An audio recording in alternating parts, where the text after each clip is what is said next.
All right, guys, welcome back to another video. And today we're taking a look at the Samsung Galaxy Tab S9. So I've had this thing for a few days, picked it up, open box from Best Buy, less than 500 bucks. And at that price point, this is an absolute steal of a device. It did come with the S Pen, so I know a lot of times with open box, make sure you double check to make sure the S Pen does come in the box, because depending on the condition, they may not have the S Pen included. So this one did have the S Pen, so I went ahead and picked it up.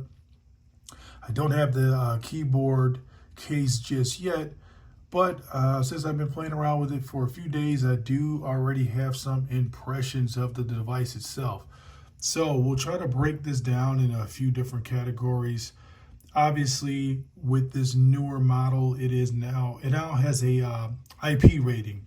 I'll say that. So dust and water resistance, which is groundbreaking for a tablet. I think this is like the first one to actually do that. So if you can find good use for that, maybe you take your tablets outside, maybe you go to the beach, something like that, then you know it does have some sort of protection for you.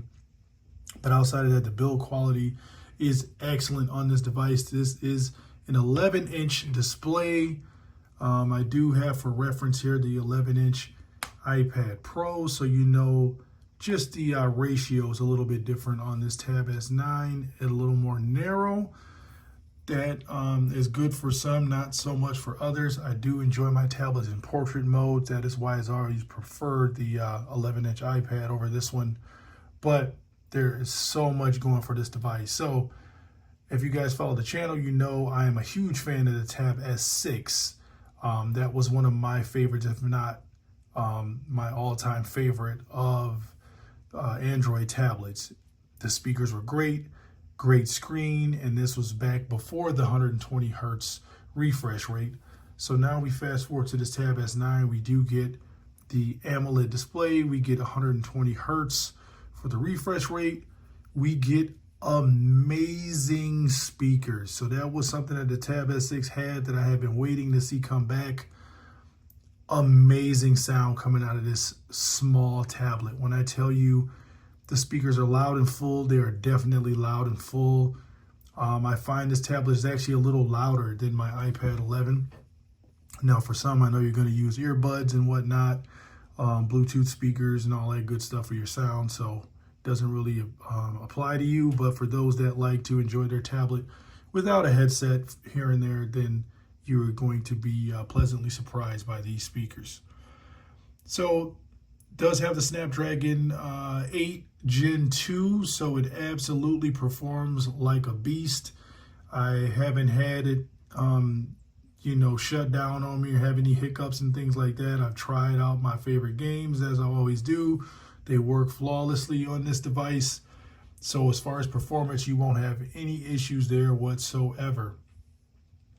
Now, I guess the only thing that I've really complained about so far on this device is the screen aspect ratio. Like I said, I do like to enjoy content in portrait mode.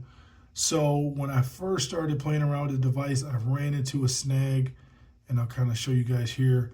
I was enjoying some Swappa surfing activity, looking for other devices as I always do. And I did notice that when in portrait mode, it does kind of cut off some of the content here.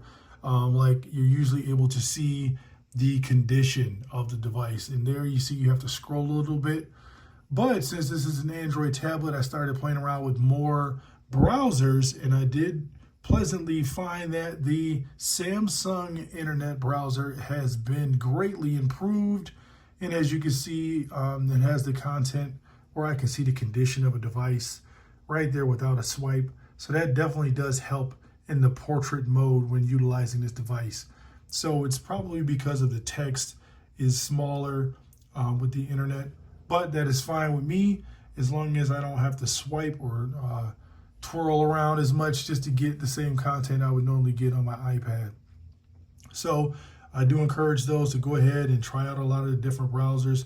I've also been trying out the Brave browser, and found that it does have YouTube without ads and stuff like that. So that's a huge advantage of using that browser. But this this tablet overall is my favorite. And it's right up there with the iPad Pro. So will it overtake the iPad? My only reservation at this stage in the game, when you compare a Galaxy tablet to an iPad, and this is just my own personal experience because I have been deeply rooted in the Apple ecosystem, so it is hard to break up the iPad, iPhone, and Apple Watch combination, at least in my case. But I feel like if you don't have those strong ties either way, I would recommend this tablet over the iPad. With all things equal, especially at this price point, when you find this tablet cheaper than the iPad Pro, I would say go with this one. Much more flexibility. You can customize this thing to the gills. It has a lot of the same app support. Even though the apps are more optimized on the iPad, I still find so many different workarounds you can have on this tablet, as well as even more room to play. You can download your different emulators and things on here, so gaming is going to be probably a better experience depending on what games you like. But in the same breath, I can also say that the iPad, now that I've discovered the Apple Arcade has really grown on me, so I really enjoy a lot of the titles out of the Apple Arcade. I wish and I hope and pray that Android has something to combat with that pretty soon, because I think that would put this right back on top, even when you're looking at it gaming when comparing the two. So productivity-wise, I don't think you can go wrong with either one, but the Tab S9 at a price point of less than the regular price, which is $799 for this thing. If you could find this device for under $500 like I did, absolutely jump all over it. The battery life has been really good on this device. It does take it a while to charge up, even with one of my more powerful chargers. I find it's around a 2-hour window for this thing to charge up from 0 to 100. So keep that in mind. So it does take a while to charge, but most tablets do. But battery life has been really good on it. Like I said, the speakers are great. The screen is A1. The performance is there. This device really lacks nothing. If you can get used to the screen aspect ratio, you're golden. Hit me up in the comments. Let me know what you think about this one. Until the next one, peace.